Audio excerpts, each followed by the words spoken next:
확실하게 듣고 신속하게 순종하라 라는 제목으로 하나님 말씀 전하겠습니다. 월요일날 하람에서 상일동으로 이사를 했습니다. 다 마쳤는데요. 이사를 마치고 첫째 아이가 원래 다니던 학원이 하남에 있어서 차로 데려다 준다고 가는데 저희가 살던 집이죠. 그 옆을 이렇게 지나가게 됐어요. 저희 도로 옆에 있어서 거기가 보이거든요. 그래서 제가 아이한테 야 봐라 우리 살던 집이다 이렇게 얘기하니까 아이가 낯설다 이렇게 얘기하더라고요. 낯설죠. 우리가 어제까지 잤는데 오늘 아침까지 있었는데 이제 바뀌었잖아요. 다른 사람들이 살고 있으니까 낯설다 이렇게 얘기하더라고요. 저도 아이랑 그렇게 대화하면서 신앙적으로 한 가지 깨닫는 게 있더라고요. 집이 금방 바뀌듯이 사는 곳이 이렇게 옮기면 금방 바뀌잖아요. 그처럼 우리의 신분도 그와 같다. 금방 바뀌죠. 예수 그리스도를 믿으면 하나님의 자녀가 되고요. 천국 백성이 되고요. 천국의 시민권을 가지고 살아갑니다. 전에는 마귀의 자녀였지만 본질상 진노의 자녀였고 마귀의 자녀였지만 이제는 하나님의 자녀로서 바뀐 신분으로 살아가는 것이죠.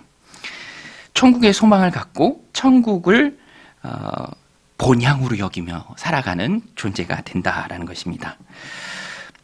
집을 옮기는 이런 일도 이렇게 신앙적인 생각을 하게 하는 계기가 되었습니다.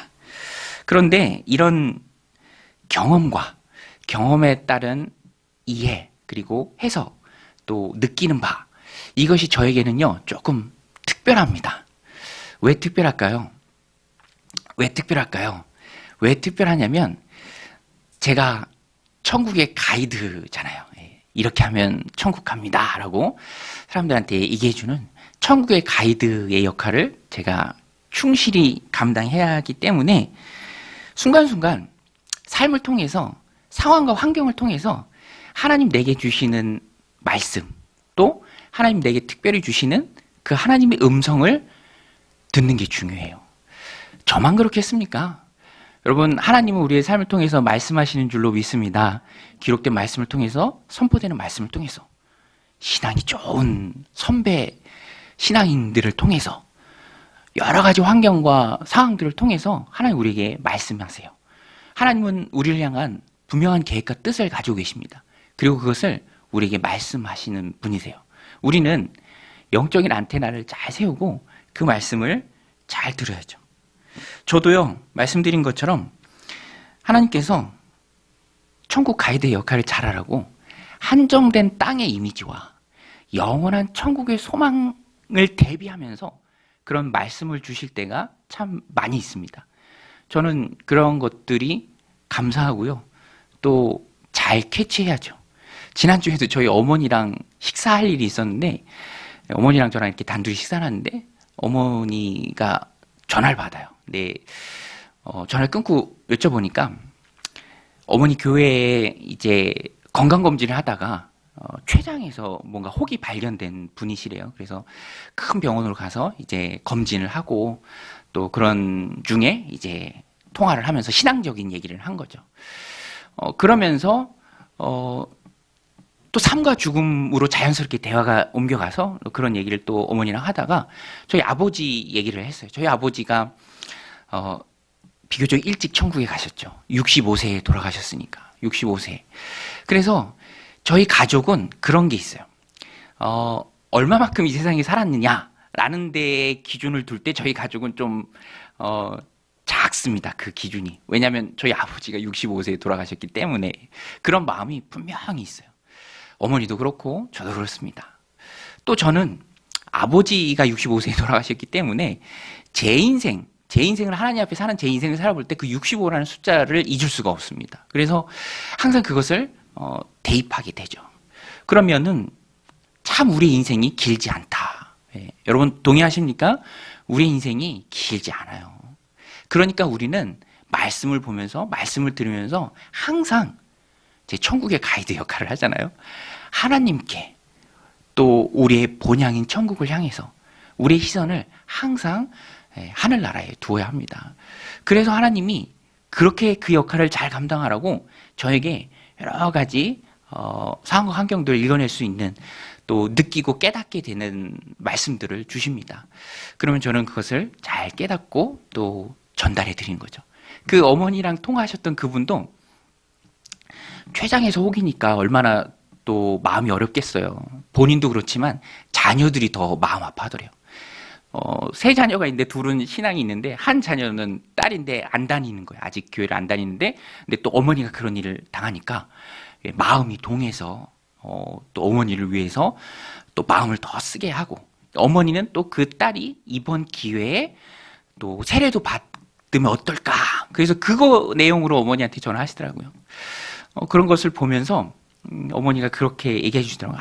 또 집사님, 이런 일들을 통해서 자녀가, 이 일들을 통해서 자녀를 또 부르시는 하나님의 계획이 있을지도 모르겠습니다. 이렇게 얘기하면서 또 신앙적으로 잘 마무리하는 모습을 보았습니다. 오늘 우리도 인생을 살아가면서 분명하게 기억하고 있어야 해야 합니다. 하나님은 우리에게 말씀하시는 분이다. 여러분, 하나님 우리에게 말씀하시는 분이신 줄로 믿습니다. 우리는 그 말씀을 잘 캐치해야 돼요. 하나님의 음성을 잘 들어야 합니다. 오늘 수요 기도에 기도하기 위해 오셨죠? 또 하나님 말씀 듣기 오셨습니다.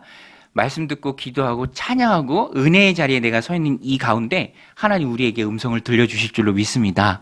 어디로 가야 할지, 무엇을 어떻게 행해야 할지, 어디에 힘써서 내 인생을 드리고 헌신해야 할지 하나님께서 말씀해 주세요. 그래서 우리는요, 신앙생활은 하나님 음성 듣는 생활입니다.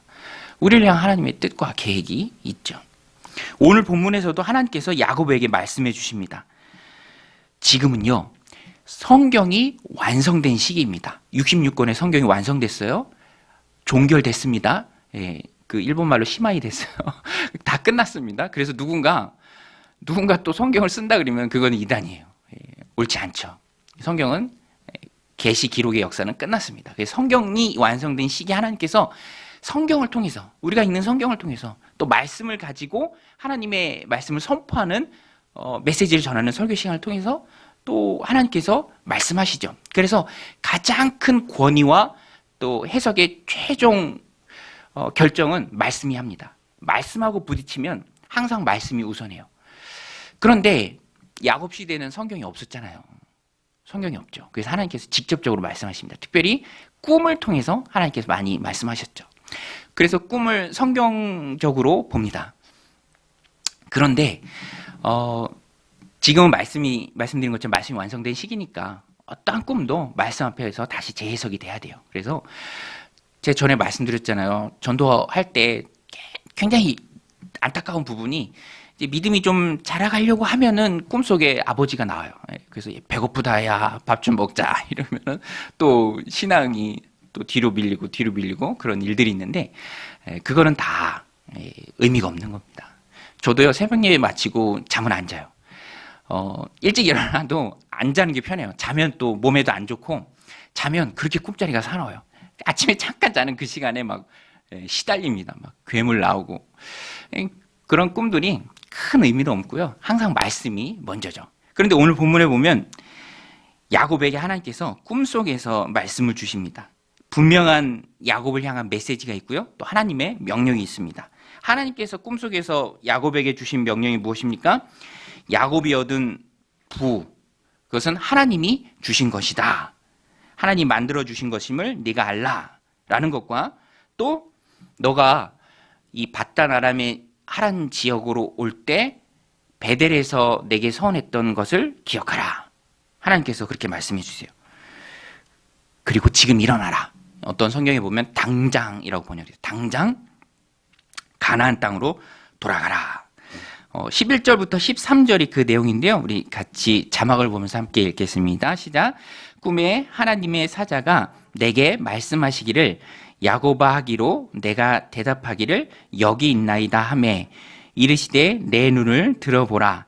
양떼를 탄 순양은 다 얼룩무늬 있는 것, 점 있는 것과 아롱진 것이니라. 라반이 내게 행한 모든 것을 내가 보았노라.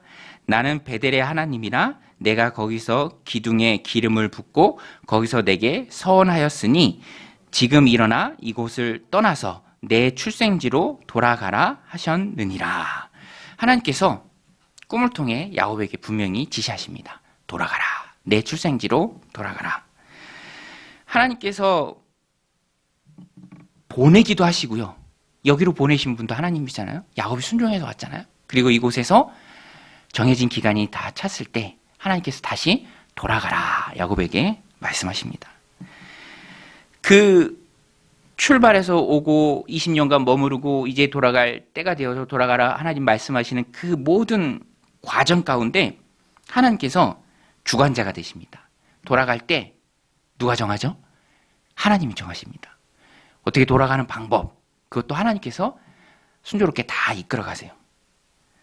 그래서 성도가 하나님의 뜻에 순종할 때 정확한 하나님의 때와 하나님의 방법을 알기 위해서 우리는 하나님의 음성을 잘 들어야 합니다. 이 오늘 말씀의 주제예요. 우리 한번 따라 세우겠습니다. 하나님의 음성을 잘 듣자.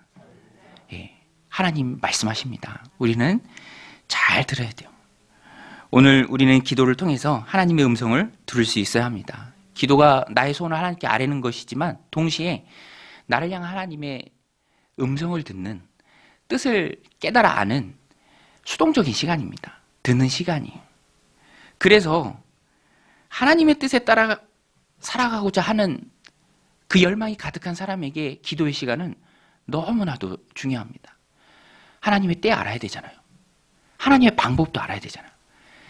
내가 하나님의 뜻에 순종할 때 잘해야 되잖아요. 그것을 하나님께서 음성을 통해서 나에게 잘 들려주십니다. 오늘 함께 기도하는 이 시간을 통해서 나를 향한 하나님의 분명한 음성을 듣는 시간이 되시기를 주님의 이름으로 축원드립니다. 여러분, 하나님의 음성을 듣는 게 왜 중요합니까? 하나님의 음성을 듣는 게 왜 중요하죠? 오늘 지금 말씀드린 것처럼 그래야 내가 하나님의 때 하나님의 방법으로 하나님의 뜻에 순종하면서 나아갈 수 있습니다. 그리고 우리가 하나님의 음성을 먼저 듣고 나면, 그래서 내 마음 가운데 확신이 생기면 세상의 말들에 흔들리질 않아요. 견고한 믿음과 신앙으로 뚝심 있게 꿋꿋하게 그 믿음의 길을 갈 수 있다는 거예요. 왜? 나는 이미 분명 하나님의 음성을 들었고 말씀의 검증을 받았을 때에도 이것이 분명한 하나님의 뜻이다라는 믿음이 있기 때문에 흔들리지 않고요. 오히려 세상을 분별할 수 있습니다. 여러분, 세상에는요, 분별하지 못하는 사람이 굉장히 많아요. 당연하죠. 영적으로 깨닫지 못하기 때문에 분별하지 못하는 거죠. 마치 요나가 니느웨 성에서 전도했을 때 대충 하잖아요. 3일 길인데 하루 길 정도만 가고 대충 합니다. 그때 하나님이 그렇게 대충 하는 요나, 오히려 니느웨가 멸망하기를 내심 바라고 있는 그 요나 깨닫게 하기 위해서 박넝쿨로 햇빛을 가려주시죠. 그리고 잠시 후에 박넝쿨을 아예 없애버립니다. 그러니까 요나가 하나님한테 막 성을 내잖아요. 내가 죽기까지 합당합니다. 근데 하나님이 그때 뒤통수 치는 것처럼 말씀해 주시잖아요. 야, 네가 하루아침에 났다가 수고도 안 하고 아무것도 안 하고 거저 얻은 박넝쿨도 그렇게 아까워하는데 이 땅에는, 이곳에는 좌우를 분별하지 못하는 사람이 12만 명이고 육축도 많은데 내가 아끼는 게 당연하지 않겠냐. 하나님이 아끼시는, 어떤 면에서는 좌우를 분별하지 못하는 어리석은 사람들이 세상에 정말로 많이 있습니다. 그런데 우리가 그런 사람들에게 속하지 않기 위해서는, 영적으로 깨어있기 위해서는 하나님의 분명한 음성과 뜻을 깨달아 알고 세상을 분별할 수 있어야 합니다. 그런 것이 너무너무 중요해요. 제가 어느 영상을 봤는데, 이번 그 대통령 선거에 나온 어떤 후보인데, 매번 나오는 분이에요. 근데 뭐 어디 무슨 궁을 만들어 놓고 뭐 천사를 받아라 하면서 막 이렇게 막 천사를 쏘고요, 성령 받아라 하면서, 그러니까 뭐 이단적 사이비적인 거죠. 그러면서 사람이 그렇게 많은데 돈 받고 뭐 치유해 준다고 하면서 여성들 세워놓고 막 몸을 더듬어요. 그건 누가 봐도 범죄인데, 그렇게 많은 사람들이 누구도 뭐라는 사람이 없고 당연히 여기고, 그런데 그분이 지지율도 높아요. 그러니까 분별하지 못하는 사람이 세상에 너무 많죠. 여러분, 오늘 우리는 세상을 분별할 수 있어야 합니다. 하나님의 영적인 안목이 우리 안에 충만해야 합니다. 하나님의 음성을 들어야죠.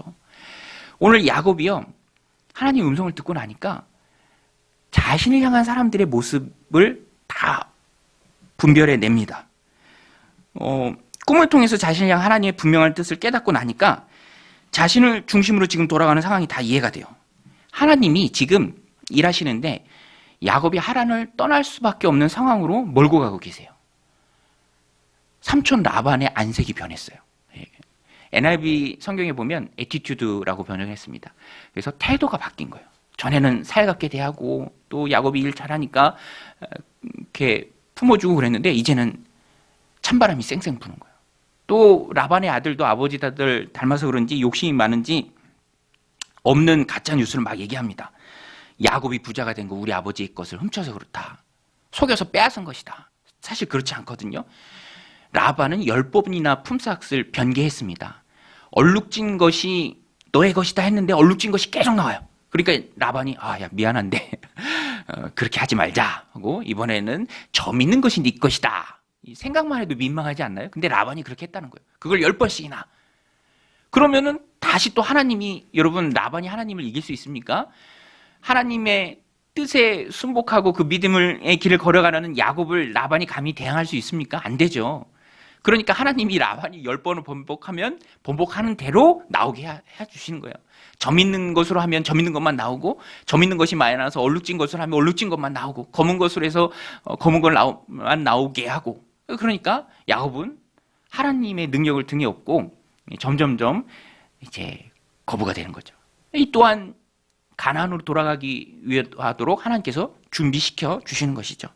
그런데 야곱은 이것을 분명 하나님의 음성을 먼저 듣고 다 간파합니다. 그리고 다 분별할 수 있죠. 1절부터 3절 내용인데요. 우리 같이 한번 읽겠습니다. 시작. 야곱이 라반의 아들들이 하는 말을 들은즉 야곱이 우리 아버지의 소유를 다 빼앗고 우리 아버지의 소유로 말미암아 이 모든 재물을 모았다 하는지라. 야곱이 라반의 안색을 본즉 자기에게 대하여 전과 같지 아니하더라. 여호와께서는 야곱에게 이르시되 내 조상의 땅 내 족속에게로 돌아가라. 내가 너와 함께 있으리라 하신지라. 여러분 지금 야곱이 친척들로부터 외삼촌으로부터 미움을 받고 있죠. 또 오해도 받고 있습니다. 그러나 그 이면에 돌아가도록 환경을 조성하시는 하나님의 섭리가 있다라는 것이죠. 먼저 깨닫고 또 하나님의 음성을 통해서 알고 있는 야곱은 그 모든 것들을 다 분별할 수 있다라는 것입니다. 오늘 우리도 나를 향한 하나님의 분명한 뜻을 알아야 합니다. 알기 위해 애써야 하고요. 깨닫게 해달라고 하나님 앞에 간구해야 합니다. 하나님께서 다 깨닫게 하실 수는 없지만 또 믿음 주시고 이끌어 가시고 마음 가운데 평안한 마음을 하나님이 주십니다. 그러면 내가 하나님을 의지하고 있으면 오늘 본문의 야곱처럼 오해와 미움을 받을 때도 찬바람 쌩쌩 부는 대접을 받을 때에도 흔들리지 않고 인간적인 감정이 흔들리지 않고 믿음의 길을 꿋꿋하게 갈 수 있다라는 것입니다. 그래서 성도의 삶에 말씀이 있어야 합니다. 하나님의 말씀으로 하나님의 음성으로 매일매일 변화하고 다양한 사건들로 가득 찬 우리의 삶을 해석할 수 있어야 하고요. 또 분별해 낼 수 있어야 합니다. 우리 시편을 새벽마다 매일 성경으로 나누고 있는데요. 시편 73편, 아삽의 시편. 그가 악인의 형통이라는 문제 때문에 정말로 힘들어했습니다. 골머리를 앓았던 것 같아요. 진심으로 하나님 앞에 힘들어했습니다. 악인이 잘 돼요. 넘어지지도 않고 고통 없이 세상을 떠나고요. 재산은 계속 불어나고요. 누가 봐도 악인인데 그런 형통이 있다. 하나님 다스리는 세상에 이런 일이 웬 말입니까? 하고 아삽이 많이 힘들어했습니다. 그런데 어느 순간 하나님께서 그에게 말씀을 주셨던 것 같아요. 그가 성소에 들어가면서 불현듯 깨닫습니다. 악인의 종말도 있다. 이 세상이 전부가 아니다. 그때부터 마음 가운데 평안이 임하고요. 오히려 하나님을 크게 찬양합니다. 그리고 그 깨달음 가운데 그가 고백하죠. 하나님께 가까이 함이 내게 복이다. 우리 시편 73편 28절인데요. 같이 읽겠습니다.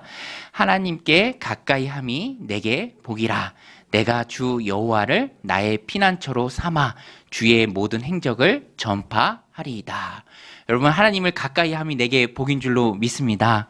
우리가 항상 하나님의 뜻을, 또 하나님의 음성을, 하나님의 말씀을 깨닫고 거기에 뿌리를 두고 시시각각 변하는 우리의 상황과 환경들을 해석해낼 수 있어야 합니다. 분별할 수 있어야 합니다. 똑같은 의미에서 신약의 바울을 보면요, 바울도 답답함이 하나님 앞에서 무척이나 컸죠. 그 이유가 무엇입니까? 고린도 전서에 나오는데요, 고린도후서 12장 9절에 나오는데, 자기가 가졌던 육체의 가시 때문에 그랬습니다. 육체의 가시. 열방을 누비며 하나님 복음을 전하는 바울에게 육체의 가시가 웬 말입니까? 바울이 3번 기도합니다. 이것을 없애주옵소서. 유대인들에게 3번은 보통 한 번을 40일로 봅니다. 40일 동안 기도한 거죠. 그러니까 굉장히 오랫동안 매달리면서 기도했던 것 같아요. 그때 하나님의 음성이, 하나님의 말씀이 바울에게 주어졌죠. 하나님께서 바울에게 주신 기도 응답으로 주신 말씀이 무엇입니까? 바울아, 내 은혜가 내게 족하도다. 이는 내가 약한 데서 온전해지고 강하여짐이라. 바울이 받은 계시가 너무 커요. 그러니까 바울이 스스로 높아지지 않도록 그 육체의 가시를 허락한 것이죠. 처음에는 바울이 힘들어서 그것을 사탄의 사자라고 불렀지만 나중에는요, 하나님의 말씀을 깨닫고 나니까 그것이 하나님의 은혜다라고 고백을 합니다. 고린도후서 12장 9절 말씀인데요, 이것도 우리 같이 한번 읽겠습니다. 시작. 나에게 이르시기를 내 은혜가 내게 족하도다. 이는 내 능력이 약한 데서 온전하여 짐이라 하신지라. 그러므로 도리어 크게 기뻐함으로 나의 여러 약한 것들에 대하여 자랑하리니 이는 그리스도의 능력이 내게 머물게 하려 함이라. 아까 말씀드린 것처럼 세상을 살아가다 보면 곤란한 일도 당하고 어려운 일도 당하고 믿는 내게 왜 이런 일이? 라는 말이 튀어나올 그런 어려운 일을 당할 때가 많이 있습니다. 그러나 그것 또한 바울이 고백했던 것처럼 우리를 하나님께 붙잡아 매두는 큰 은혜다라는 것입니다. 없애달라고 기도했는데 깨닫고 나니 도리어 크게 기뻐했다라는 것이죠. 하나님의 음성을 듣게 됨의 능력이 바로 이런 것입니다. 그래서 우리는 항상 하나님 내 삶 가운데 벌어지는 많은 일들을 신앙적으로 또 믿음으로 바라보고 해석할 수 있도록 하나님 내 심령 가운데 능력의 말씀 늘 내 안에 허락해 주옵소서라고 기도해야 합니다. 저도요, 이 말씀 준비하면서 깨닫게 되었는데, 월요일날 이사를 마쳤는데 화요일 저녁 때 아래층에서 올라오셨어요. 저는 왜 올라오셨을까? 인사하러 올라오셨나? 그런데 시끄럽다고 올라오셨어요. 그러면서 되게 너무 미안한 마음도 들고 그렇더라고요. 그러면서 이게 현실이구나 제가 느꼈습니다. 제가 강일동에서 6년 살았을 때 인자하신 할머니 1층 사실 때 2층 사셨습니다. 한 번도 애들 뛰는 그런 문제로 말씀하신 적은 없어요. 그리고 또 6년 살았던 곳이 2층이 없는 3층, 필로티라고 하거죠. 그래서 거기서 6년 동안 열심히 뛰어다녔어요, 아이들. 숨바꼭질하고 늘 줄넘기 했습니다, 집에서. 그런데 여기 오니까 이제 현실을 느끼겠더라고요. 그러면서 이게 현실이구나. 사람들 다 이렇게 사는구나. 그런 걸 느끼고 더 조심해야겠다. 패기치면 안 되니까 그런 마음도 들고, 한편으로는 답답한 마음이 들었어요. 집 이사 다 마치고 교회 와 있는데 집에 들어간 게 부담스럽더라고요. 살금살금 걸어야 되니까 여기서 어떻게 더 살지? 그러면서 저희 아이들도 그렇고 저도 그렇고 이사 온 지 하루 만에 전에 살던 집이 그리워졌어요. 거기 밑에 층이 없으니까 올라올 일이 없죠. 사는 사람이 없으니까. 근데 그런 과정을 거치면서 이 말씀을 준비하면서 깨달았어요. 말씀을 준비하면서 하나님이 제게 어떤 말씀을 주시냐면 세상이 영원한 처소가 아니다. 세상에서 편하게 살려고 하는 마음을 버려라. 그 마음을 하나님이 주시더라고요. 그러니까 이제 다시 다 회복됐죠. 그렇죠. 세상은 우리의 영원한 처소가 아닙니다. 불편하게 살아야 돼요. 발뒤꿈치 들고요. 조심조심 패기치지 않게 그렇게 살아야죠. 세상에 소망을 두지 말고 살아야 합니다. 세상은 영원하지도 않고 무엇보다 불편한 곳입니다. 그것이 당연하고요. 세상에서 편하게 살려고 하지 말라. 이런 마음 주시니까 이런 일 또한 내가 천국의 가이드를 잘 하라고. 여러분, 천국은 편한 곳인 줄로 믿습니다. 그러니까 우리는 천국을 바라보고 살아야죠. 이 땅은요, 뭐 아프고 병들고 늙고 서러움 당하고 오해도 받고 힘든 곳입니다. 야곱이 그랬잖아요. 안색도 변하고 막 사촌들 아버지 거 다 훔쳐갔다고 오해하고. 야곱이 얼마나 노력을 했는데요. 얼마나 밤잠 안 자고 양들을 쳤는데요. 그런 걸 하나도 안 알아주고. 그게 세상이라는 거예요. 하나님이 함께 하시고 가나안을 향해서 네 시선을 돌리고 가나안을 향해서 나아가라라는 것입니다. 여러분, 세상을 이기는 힘은 하나님의 말씀을 듣고 깨닫는 것에 있는 줄로 믿습니다. 깨달은 자가 하늘을 소유한 자고요. 깨달은 자가 천국을 소유한 자입니다. 세상이 덧없어지고요. 세상에 일일비하지 않고 천국 바라보면서 힘있게 살아가는 믿음의 백성들이 다 되시기를 주님의 이름으로 간절히 축원드립니다. 야곱은 하나님의 음성을 잘 듣기만 한 것이 아니라 그것을 잘 듣고 즉시 행하라 라고 했을 때 즉시 행했습니다. 순종했어요.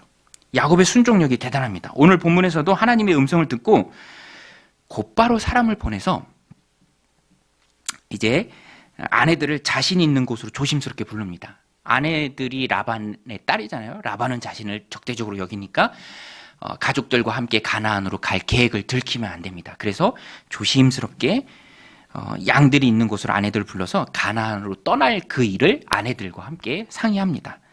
오늘 말씀 4절, 5절인데요. 우리 이것도 같이 한번 읽겠습니다. 시작. 야곱이 사람을 보내어 라헬과 레아를 자기 양떼가 있는 들로 불러다가 그들에게 이르되 내가 그대들의 아버지의 안색을 본즉 내게 대하여 전과 같지 아니하도다. 그러할지라도 내 아버지의 하나님은 나와 함께 계셨느니라. 이렇게 얘기하고 내가 지금까지 얼마나 어렵고 힘든 삶을 살았는지 자네들이 보았지. 그러나 그 가운데서 하나님은 내 편이 되셨고 나에게 힘이 되셨고 내가 지금 누리는 이 모든 것들을 내게 허락하신 분이 하나님이시다라고 아내들에게 간증을 하죠. 그때 아내들은요, 뭐 여러 가지 이유가 있었겠지만 남편 된 야곱을 지지해 줍니다. 저는 이 부분이 참 은혜가 되더라고요. 한 방향을 향해서 아내들도 같이 나가겠다라고 지지를 해주죠. 하나님이 당신에게 이르신 그 일을 다 준행하십시오라고 야곱을 돕습니다. 여러분 보세요. 야곱이 순종하니까 하나님께서 나아가는 그 길을 순조롭게 열어주십니다. 아내들도 일치되는 의견을 보여요. 여러분 여기서 우리가 깨닫는 게 무엇입니까? 하나님의 분명한 음성을 듣고 내가 순종을 다짐하고 그 길을 걸어간다면, 한 발을 내딛는다면 그때 길이 열리기 시작한다는 것입니다. 이스라엘 백성들이 출애굽하고 가나안 땅으로 들어갈 때 요단강 앞에서 그 넘실 걸리는 가장 수위가 높은 그 계절에 요단강 앞에서 어떻게 요단강을 건넜습니까? 언약궤를 맨 제사장들이 한 발을 요단강에 담글 때 그때 요단강 물이 멈추고요. 또 쌓이기 시작했죠. 순종을 다짐하고 그 믿음의 길을 갈 때, 한 발자국 내디딜 때 하나님께서 그 길을 열어주십니다. 하나님이 순종하는 자를 책임져 주시죠. 엘리에셀이 야곱의 어머니 리브가를 만날 때에도 엘리에셀을 순조롭게 하나님이 만나게 해주셨죠. 아브라함이 아들 이삭의 아내를 이 가나안에서 찾을 수 없다. 분명한 하나님의 뜻을 깨닫고 선한 하나님의 일에 뜻을 두었을 때, 순종했을 때 엘리에셀이 하란 땅에서 금방 리브가를 만났죠. 또 야곱도 라헬을 또 금방 만나게 됩니다. 하나님께서 순조롭게 인도하셨죠. 하나를 떠날 계획을 세울 때도 하나님께서 순조롭게 인도하십니다. 31장 16절인데요. 아내들이 야곱에게 하는 말입니다. 이것도 같이 한번 읽겠습니다. 시작. 하나님이 우리 아버지에게서 취하여 가신 재물은 우리와 우리 자식의 것이니 이제 하나님이 당신에게 이르신 일을 다 준행하라. 야곱이 이런 지지를 힘입고 하나님의 뜻을 준행할 때 하나님께서 그 길을 순조롭게 열어주십니다. 여러분, 하나님은 순종을 결정하는 자를 신실하게 도우시는 분이신 줄로 믿습니다. 그래서 오늘 우리는 하나님 앞에 순종을 다짐해야 합니다. 우리가 순종을 다짐하면 거기에 하나님의 뜻이 있기 때문에 순종을 다짐하고 하나님의 뜻에 따라 그 길을 걷는 자의 삶을 하나님이 그 인생을 책임져 주시죠. 순종이라는 게 책임을 전제하는 것입니다. 내가 순종하면 따라오라고 하나님 하셨으니까 따라오라고 하신 분이 책임져 주시는 것이죠. 가나안으로 가라고 하셨으니까 난 태어난 그 언약의 땅으로 다시 돌아가라고 하나님 말씀하셨으니까 거기에 뜻을 두고 행할 때 하나님께서 길을 열어주신다는 것입니다. 그래서 순종이 내 인생을 주님 말씀 위에 세우는 중요한 그리스도인의 원리입니다. 예수님께서도 마태복음 7장에서 산상수훈을 다 마치신 후에 그 다음에 주신 말씀이 너희가 들은 이 말씀 듣고 그냥 가만히 있는 것이 아니라 혹은 잊어버리고 흘려버리는 것이 아니라 너희가 들은 이 말씀을 실천에 옮겨라. 실천에 옮기는 것은 인생을 집을 반석 위에 짓는 것과 같다. 실천하지 않는 자는 듣고 실천하지 않는 자는 그 인생을 그 집을 모래 위에 짓는 자와 같다. 평상시는 문제가 없지만 비바람이 불고 홍수가 났을 때는 극명하게 갈린다는 것이죠. 모래 위에 지은 집은 무너지되 그 무너짐이 심한 것이죠. 다 없어집니다. 그러나 반석 위에 지은 집은 반석 위에 세운 그 인생은 실천하는 인생은 반석 위에 집을 지었기 때문에 흔들리지 않는다라는 거예요. 무너지지 않는다라는 것입니다. 마태복음 7장 24절 25절 말씀인데요. 같이 읽겠습니다. 그러므로 누구든지 나의 이 말을 듣고 행하는 자는 그 집을 반석 위에 지은 지혜로운 사람 같으리니 비가 내리고 창수가 나고 바람이 불어 그 집에 부딪히되 무너지지 아니하나니 이는 주추를 반석 위에 놓은 까닭이요. 여러분, 오늘 우리의 인생을 주님이라는 반석 위에 세우시기를 주님의 이름으로 축원드립니다. 그것이 바로 순종이죠. 순종하면 하나님께서 그 인생을 책임져 주십니다. 저도 이 말씀을 준비하면서 우리의 가정도 그렇고 또 우리의 교회도 그렇고 순종이 가장 중요한 그리스도인의 원리다라는 생각을 해요.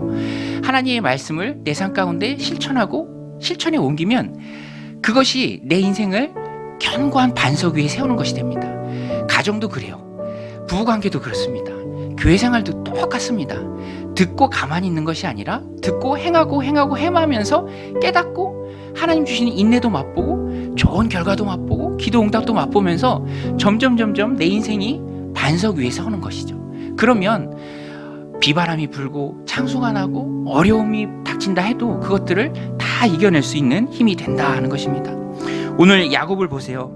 분명한 말씀을 받고 즉각적으로 순종을 준행합니다. 그리고 그것이 축복으로 나아가는 큰 길이 되었습니다. 오늘 야곱의 모습을 마음에 새기고 두 가지를 함께 기도하길 원합니다. 하나님, 말씀하여 주옵소서. 내가 무엇을 어떻게 행해야 합니까? 어느 길로 가야 합니까? 하나님, 어디 내 인생을 드려야 합니까? 하나님, 나로 하여금 깨닫게 하옵소서 기도해 주시고요. 또 하나님의 뜻을 알았을 때, 하나님의 때와 하나님의 방법을 깨달았을 때 당장 순종할 수 있는 힘도 우리 안에 부어 주옵소서. 용기도 주옵소서. 순종의 능력으로 인생을 주님이라는 굳건한 반석 위에 세우는 우리가 되게 하옵소서. 우리 같이 함께 기도했으면 좋겠습니다. 우리 반주해 주시고요. 우리 함께 기도할 때 하나님, 내 인생을 반석 위에 세우길 원합니다. 하나님 말씀에 순종하며 나아가길 원합니다. 하나님, 능력을 부어 주옵소서. 하나님의 뜻을 깨달아 알게 하여 주옵소서. 우리 함께 기도하며 나아가겠습니다. 하나님 아버지, 오늘도 저희들 이 수요일 저녁 주님 전에 모이게 하시고 또 말씀 듣게 하심에 감사를 드립니다. 하나님, 야곱이 분명한 하나님의 뜻을 깨닫고 또 신속하게 하나님의 뜻에 순종하는 모습을 오늘 말씀을 통해서 우리가 봅니다. 하나님, 오늘 우리도 그렇게 되길 원합니다. 하나님, 나를 향한 변치 않는 하나님의 분명한 뜻을 깨달아 알게 하시고 하나님의 이끄심을 내가 확신하게 하시고 하나님, 내가 잘 알지 못하더라도 내 마음 가운데 평안한 마음 주셔서 무엇인가 행할 때 여기에 하나님의 뜻이 있나 보다 라고 생각할 수 있는 하나님, 그 정도의 믿음